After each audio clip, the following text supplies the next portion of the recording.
Tomorrow, X Games races to the finish. Cars will be drifting, flying, but the winner may be the car that can finish with the least amount of damage. And also the skateboarders in the park. It's no stroll or a walk. Surviving this concrete jungle will not be easy. Coverage tomorrow on ABC at 3 Eastern.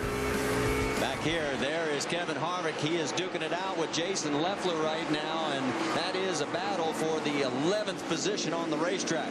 Those guys have been magneted together. Those guys have been running all day long, front, back, forward, behind. Well, Randy, you talked earlier about how Harvick made it through the field so good and so fast, and the farther he gets up there, the tougher it's going to get. Well, he found his partner to stall out with right now. That's Jason Leffler, because it's just like you said, they've been going back and forth.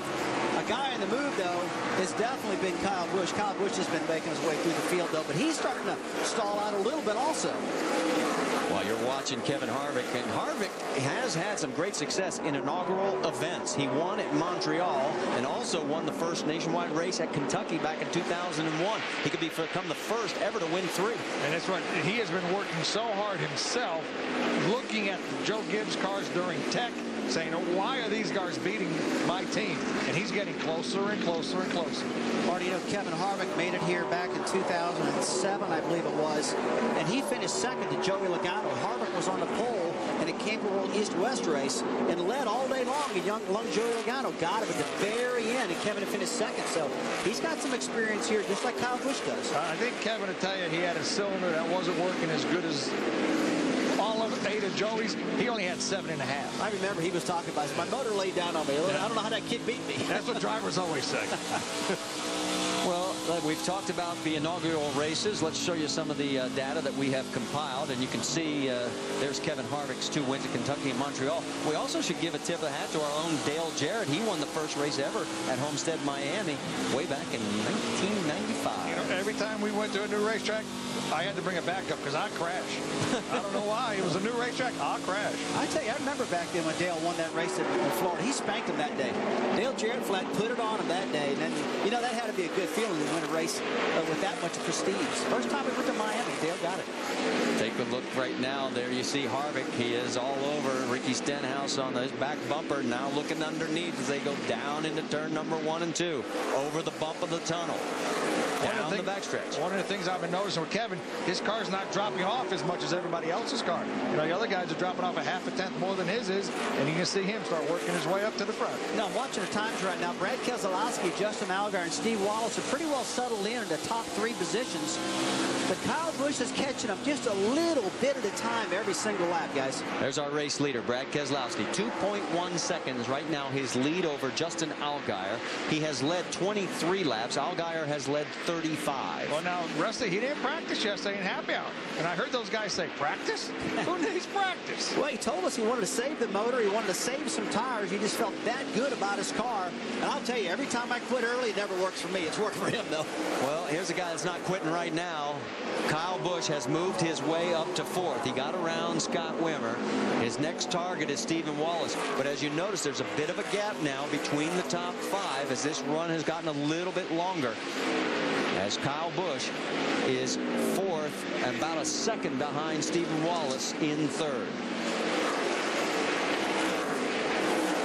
So as the here at Iowa, we've run 67 of 250 laps. Brad Keselowski is our race leader. Stay with us. We've had 3 cautions, but we've been lean, mean, and green for quite a few laps.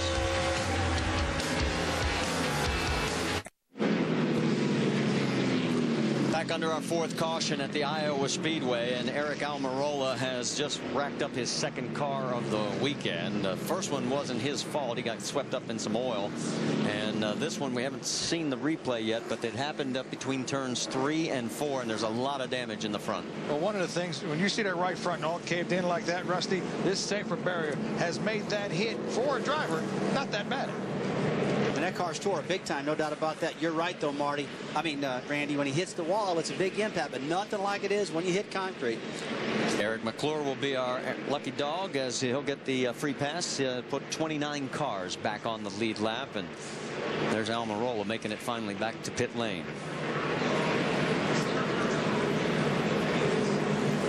Car's got a classic look like it blew a right front tire getting down into turn 3. Right front's off it. It was tore up pretty bad, that's for sure.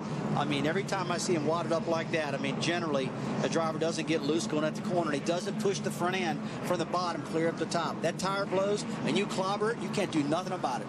They're going to put 2 of those in the truck, because the one he did the other day after he hit the oil is the same identical 2 destroyed race cars. Yeah, this is a guy you really got to feel sorry for. The first race you're talking about, Randy, the first crash was on Thursday in practice when Mike Harmon's oil line actually exploded off the car. A fitting broke off the end. I saw it.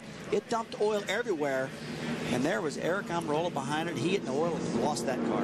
Well, we got a chance. We'll tell you also that Sean Murphy is back out, as is John West Townley. So that means we have 10 cars now officially behind the wall, with Almirola being the 10th. What about some strategy here, fellas? We're at 75 of 250 laps. And anybody going to come? Yeah. Here comes our race leader right at the last minute, Brad Keselowski. And Mike Massaro is going to pick it up with Kyle Busch. Kyle Busch's car, the balance of the car took quite a swing. Very loose to begin the run, but then tightened up. He was very critical of the tire. Does not like this compound. They'll take right sides only and away, Jack. They're going to go for 4 brand new Goodyear tires, Sunoco, and they're going to work on the right front. Let's go down to Rick DeBrule. Working on Brad Keselowski's car. The plan is to give him 4 tires. They just changed 2, working on the inside. They made 1 turn to the track bar. They're going to get him back out. He's comfortable with the way the car is to a degree, but he decided, unlike last time, he's going with 4 tires. So who wins the race off pit road? As there you see Eric Darnell as he picks up 6 spots, takes absolutely no tires. Will that pay dividends for him? We'll find out. Look at Jason Keller. He picked up 13 spots. Not too shabby. Stephen Wallace lost 6. We'll sort it all out when we come back.